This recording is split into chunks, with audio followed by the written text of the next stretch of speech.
Olá, tudo bem com vocês? Aqui é o professor Robson Campos. Sejam bem-vindos a mais um vídeo aqui do canal. Bem, hoje eu vou falar com vocês sobre um tema muito interessante, que é o ego dentro do contexto do mito da caverna de Platão. Bom, para a gente conversa, o que é o ego? Temos a ideia de ego muitas vezes voltada ao que Freud dizia, que ego é a casa da nossa personalidade. Bem, vamos assim analisar de uma forma mais espiritual. Nós temos na nossa essência divina, nossa centelha divina, nosso ser. Ele vem criado a partir da nossa saída da fonte universal. Bom, esta fonte universal é a energia primordial, é o que seria o universo, seria Deus. Nós viemos aqui, nessa centelha universal, tendo todo o conhecimento, menos o domínio da matéria e a sobreposição da matéria. Então nós viemos aqui para esses planos terrestres para sentirmos a matéria, entrarmos na ilusão, tá? E sobrepujarmos a ilusão. Então o que eu digo é o seguinte, a centelha divina é como se fosse uma alma inocente ainda. Ela precisa se depurar, ela precisa evoluir para chegar ao estado angelical. Então o que acontece? Você começa suas primeiras encarnações sempre na pureza, você vai evoluindo no estado animal até você chegar a um estado que você está de humano. Aí você é revestido, o ego começa a criar suas personalidades, que são as máscaras. Então vamos dizer, numa vida, eu nasci, um exemplo, em Roma, e aí, por estar entre os romanos, eu sou criado com valores. Esses valores começam a criar uma camada de uma máscara, que persona, na Grécia, era a máscara que os atores usavam para fazer o seu teatro. Os homens usavam máscaras. Não tinham mulheres no teatro grego. Então é o quê? Homens interpretando mulheres, deuses, pessoas normais, em situações diversas. Então usavam as máscaras. Você tem a máscara da comédia, a máscara do drama, tá? Então difundido no teatro. Então, com essa criação da máscara, a personalidade, nós vivemos personagens. Por exemplo, eu sou solteiro e estou num grupo de góticos. Existe gótico ainda? Eu não sei. Eu sou meio antigo, nos anos 80 e tal. Então, aí o que acontece? Quando você está num grupo de amigos que você quer se enturmar, quer ser gótico e tal, pô, eu sou gótico, eu gosto de agir que nem eles. Estou num jogo de futebol com o meu grupo do time tal, e eu começo também a usar roupa, até me vestir, me portar como eles. O que Durkheim falava como fato social. Tá? O fato social é o seguinte, eu estou querendo fazer parte de um grupo, eu sou um animal social. Então, eu começo a agir em atitude de massa, massificada. Tá? Então, por exemplo, eu vou querer comer churrasco, porque todo mundo come churrasco, é normal comer churrasco, desde o começo da humanidade comi um churrasco, então eu tenho essa atitude na qual às vezes eu não penso, eu não paro para pensar, será que realmente eu gosto disso? Isso me faz feliz realmente ou só me faz contente, alegre? Então isso são atitudes massificadas que criam personalidades. Eu casei, agora eu sou marido, eu tenho um filho, agora eu sou pai. Eu não posso ser amigo do meu filho. Imagina, eu sou pai, eu tenho que ser rígido, eu tenho que falar, eu tenho que ser obedecido e assim por diante. Aí eu pergunto, eu não posso ser pai? Eu não posso ser um cara bacana? Então, eu não posso também ser um amigo? Eu não posso ser um companheiro? Aí eu caso, tô com minha esposa. Beleza, eu construo um personagem, marido. Aí quando eu tô com meus amigos, eu falo, eu me divirto. Aí quando chega a esposa, eu ponho uma postura séria. Vou para a religião X também, eu sou uma pessoa. Então você se perde nessas camadas de ego, personalidade, e você não percebe quem é a sua real essência. Quem é aquele ser? Quando nós encarnamos, nós viemos para a Terra, cada um de nós é revestido de uma é limpa, vamos ser mais exatos. Você nasce, você é limpa a sua tela. A tua encarnação anterior ficou. E você é limpo, é um quadro branco.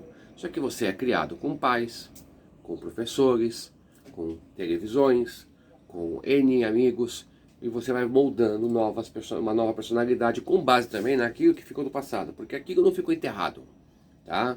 Vamos imaginar que nosso consciente seja um lago. Em cima desse lago tem Vitórias Régias, o ar, as árvores, só que isso corresponde a 10%. É o nosso mundo visível, é o que a gente toca. No meio desse lago é o nosso subconsciente. As coisas que emergem, que voltam, que emergem, que voltam. E lá no fundo daquele lago, bem profundo, mas bem profundo mesmo, como se fosse uma fossa das Marianas, quilômetros abaixo, está nosso inconsciente. Você não consegue acessar tão fácil. Às vezes alguma coisinha de lá vem. Agora imagine que cada um de nós seja um piloto. Nossa essência é um piloto. Que quando encarna, ele é revestido de 2 carros. Uma Ferrari, que é o seu corpo perispírito, o seu corpo astral, tá? E um caminhão. Esse caminhão é o seu corpo denso, é esse que você está na Terra. Então você entra nesse caminhão com o intuito de trafegar pelas estradas difíceis. Você vai, é robusto, é pesado, mas você consegue ultrapassar obstáculos.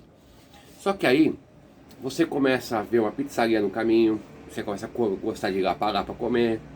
Você começa, chega um momento da sua vida que você acha que é o caminhão. Você esquece que é o piloto, você acha que é o caminhão. E esse caminhão, ele sabe que vai chegar um dia, ele vai ter que ser jogado nesse lago profundo. Entendeu? Ele vai ter que ser enterrado lá. E ele não quer, ele sabe disso. E esse caminhão é a sua mente. É a sua mente consciente aqui, essa aqui. É o ego. Vamos dizer o seguinte, que você desencarnou.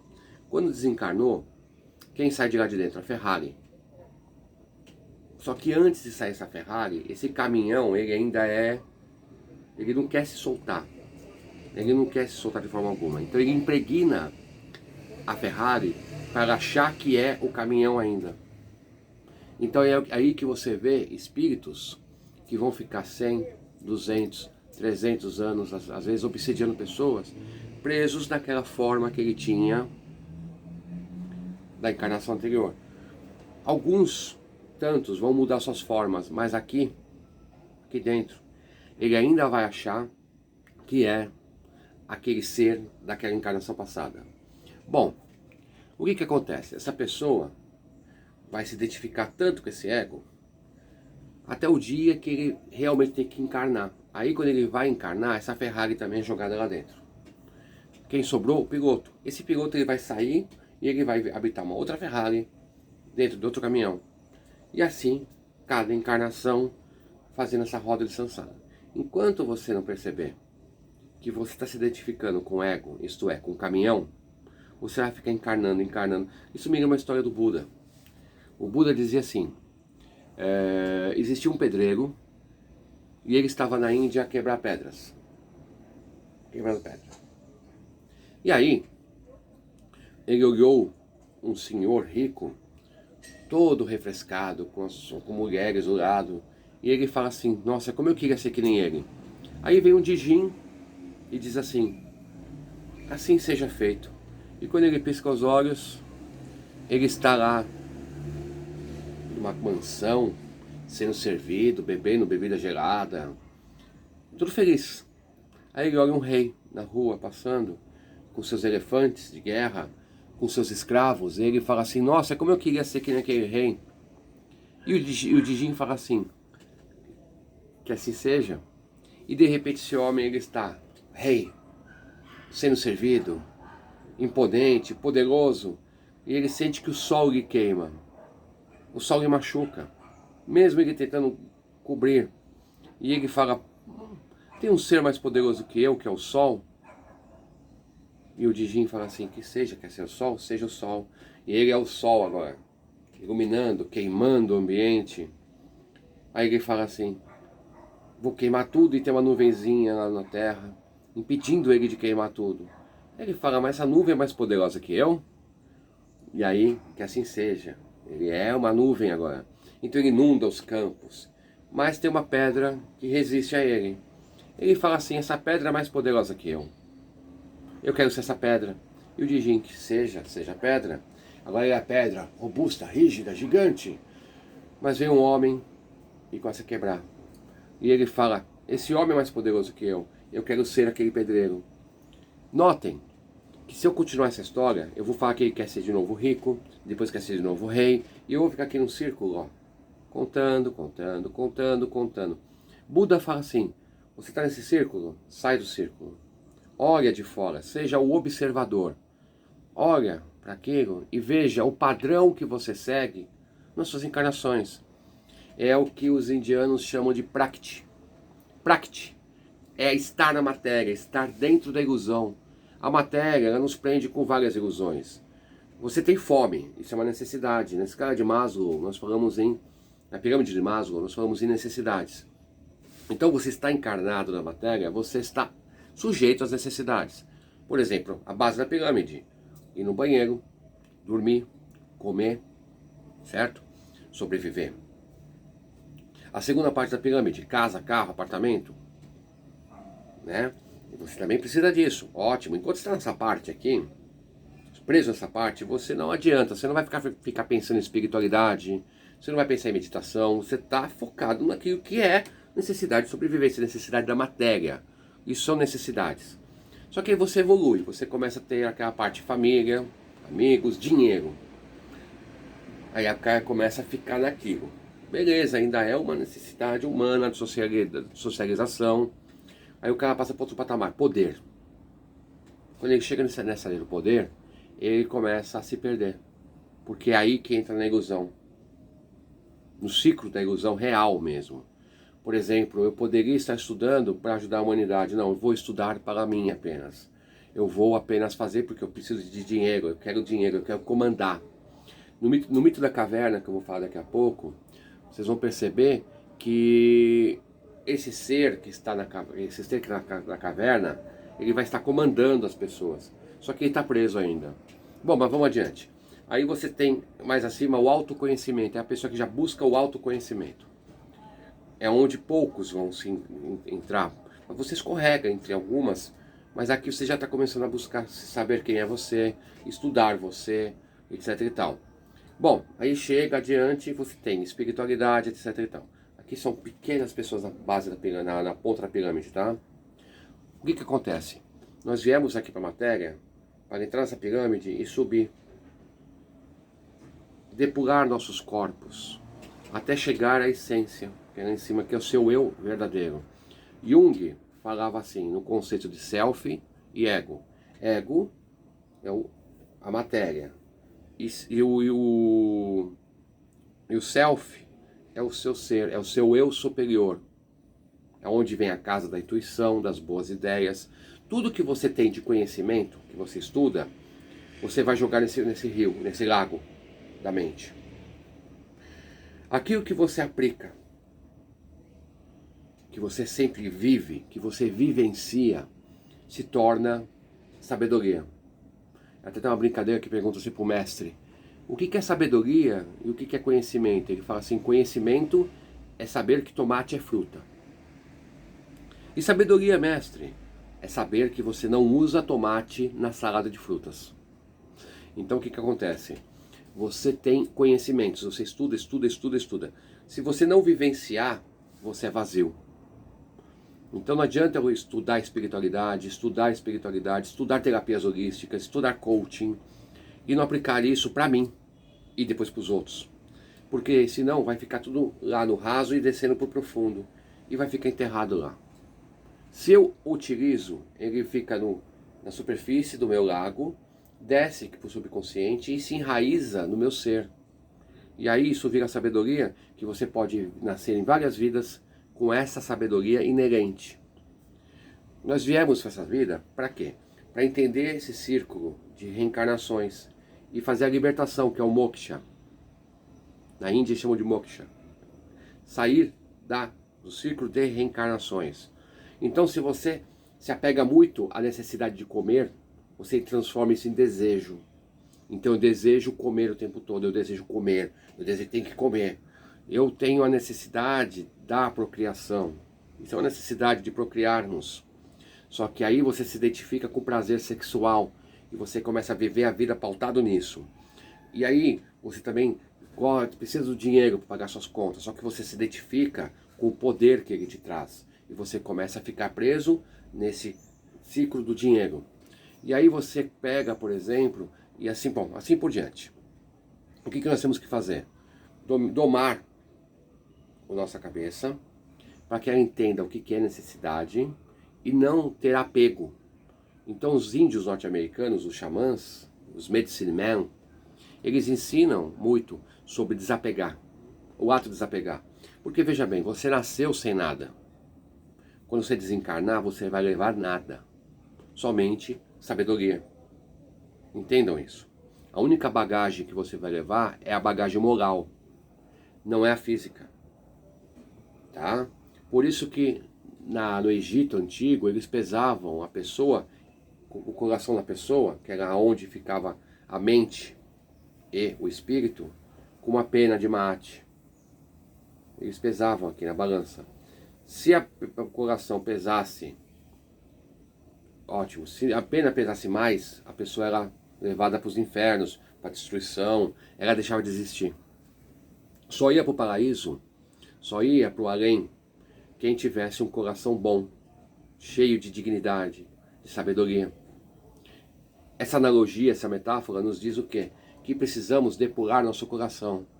Precisamos domar a mente. A mente nos doma o tempo todo. A mente, ela transforma a necessidade em desejo. E quando ela transforma a necessidade em desejo, ela enlouquece muitas vezes. Então nós precisamos nos vestir, nós precisamos de roupa. Só que daí eu começo todo mês a gastar todo o meu salário com roupa. Por exemplo, eu preciso de uma necessidade minha de me divertir, de socializar. Então o videogame de vez em quando não é ruim, porque é uma necessidade de diversão. Só que aí eu fico horas e horas e dias e dias e dias e dias e dias e dias só jogando. É desejo. E a mente era como se fosse um macaco louco. Você solta ela, se descontrola e vai embora. Você tem que entender que você está além. Você é o observador. Você é o seu ser. Ele está lá dentro. Ele te anima. Ele te põe esse corpo vivo. Só que a gente se identifica tanto com o ego que esse babuíno nos controla. Então quando vem a vontade de comer, que vem daqui, ótimo, é do corpo. Quando vem a vontade de comer, que é daqui, é ansiedade. Compreende isso aí? Você acabou de almoçar, você está satisfeito. Só que aí começa a vir vontade de comer besteira. Isso é desejo, isso não é necessidade, isso é ansiedade. Quando você está com uma raiva é normal, ela vai passar por você. Mas quando eu sinto ódio, eu sinto mágoa, é uma raiva que enraizou e ficou presa aqui nesse looping da depressão. E aí, pessoal, vocês vão ficar presos sempre nessa caverna. Imaginem que Platão, nossa, nós estamos falando de 500 anos antes de Cristo, ele chegou e criou um conceito maravilhoso, um mito maravilhoso, que é o mito da caverna. Como que é? Imaginem um buraco no chão. E esse buraco é escarpado, ele vai descendo assim. A luz do sol vem até aqui só. Aqui tem uma fogueira. Uma paredezinha, uma fogueira. E tem pessoas aqui. Essas pessoas estão pegando bonequinhos e projetando a luz da fogueira numa parede aqui na frente. Aonde tem pessoas que estão, desde que nasceram, elas só olham para essa parede. Elas não conseguem olhar para trás, para essa parede que está aqui atrás, para ver que tem uma luz que projeta a imagem dessa parede. Então, para eles aqui, essa é a realidade.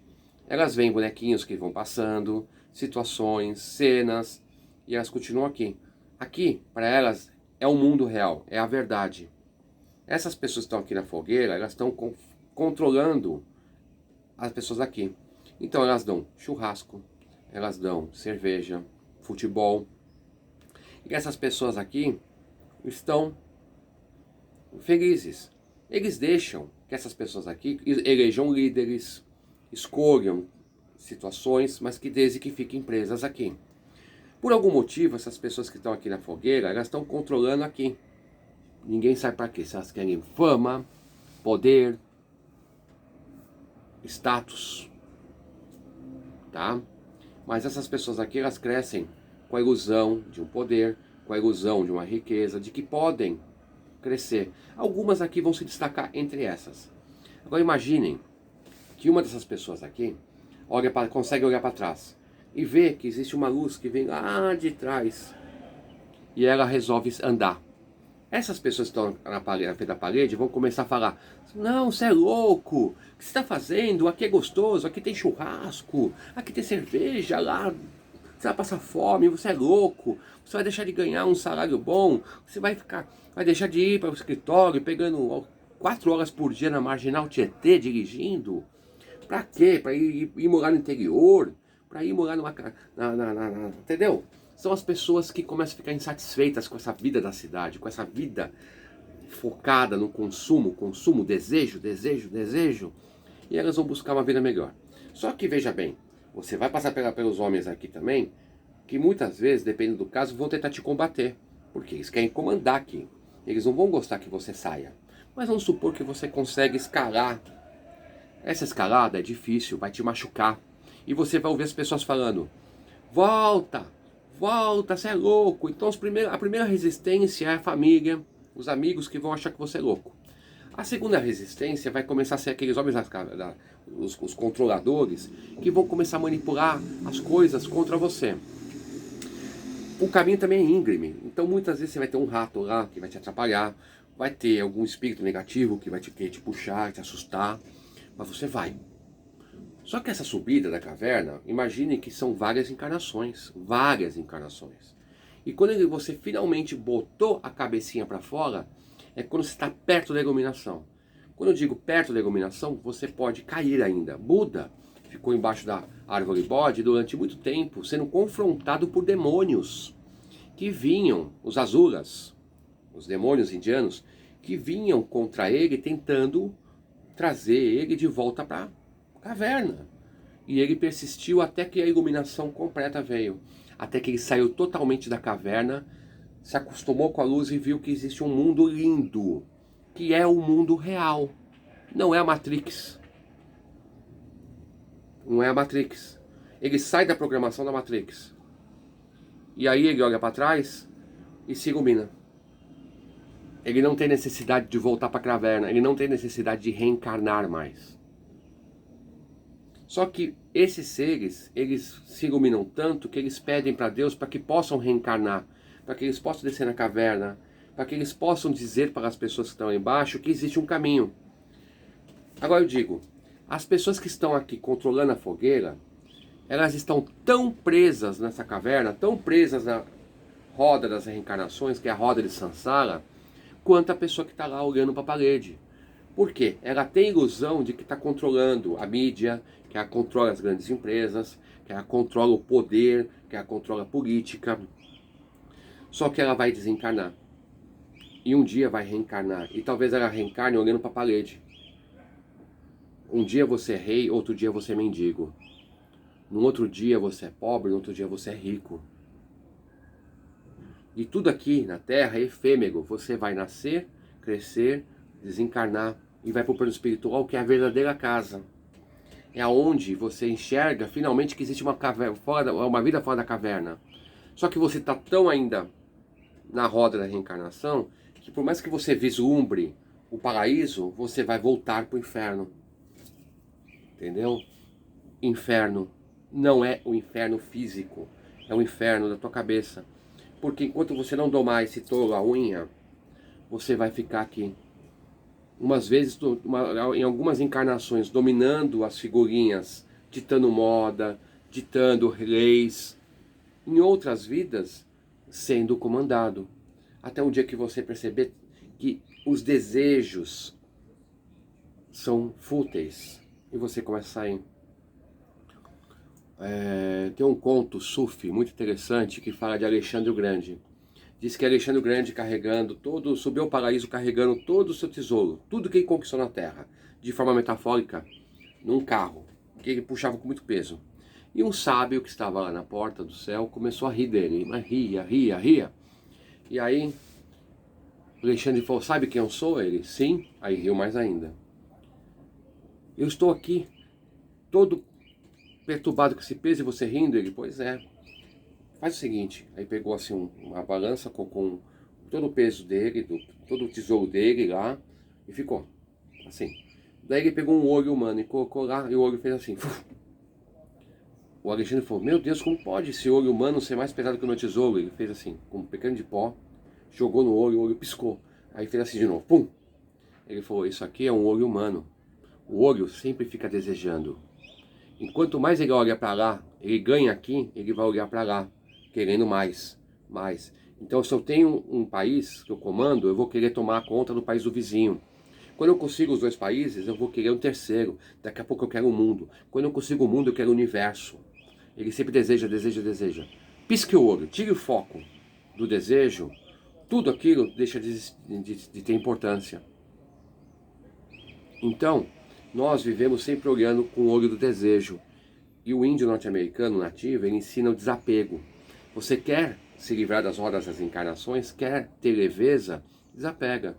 Não é pegar suas coisas e sair doando tudo. Tá? Francisco de Assis foi um ótimo exemplo de uma pessoa que desapegou. Ele doou tudo que ele tinha e foi viver na pobreza, com a irmã pobreza. Esse é um exemplo drástico. Lógico que você não vai conseguir fazer igual Buda, que largou, Siddhartha Gautama, que largou toda a sua fortuna para viver na pobreza. Você não vai conseguir, nesse momento, largar tudo para ser que nem Francisco de Assis ou que nem Jesus. Mas se você conseguir prestar atenção que você usufrui do poder, você usufrui da sua fortuna, você usufrui da sua família porque você veio aqui para viver isso, mas você não é isso, você já começa a se desapegar. Então eu sou hoje pai, eu estou Robson, eu estou terapeuta, eu estou coach. Se um dia eu for desencarnar, eu sei que eu vou deixar esse pai para trás, esse dinheiro para trás, esse rosto, esse corpo, esse nome, e eu vou ser o ser.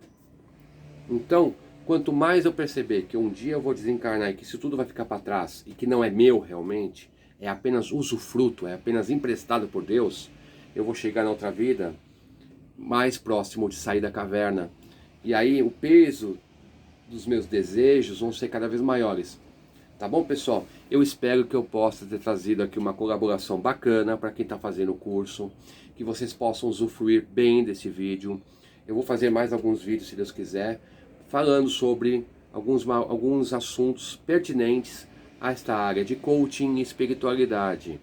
E assistam sempre que possível o programa Desperte Sua Mente às terças, 19 horas, na MKK Web Rádio. Um grande abraço a todos, um grande arroio e até o próximo vídeo.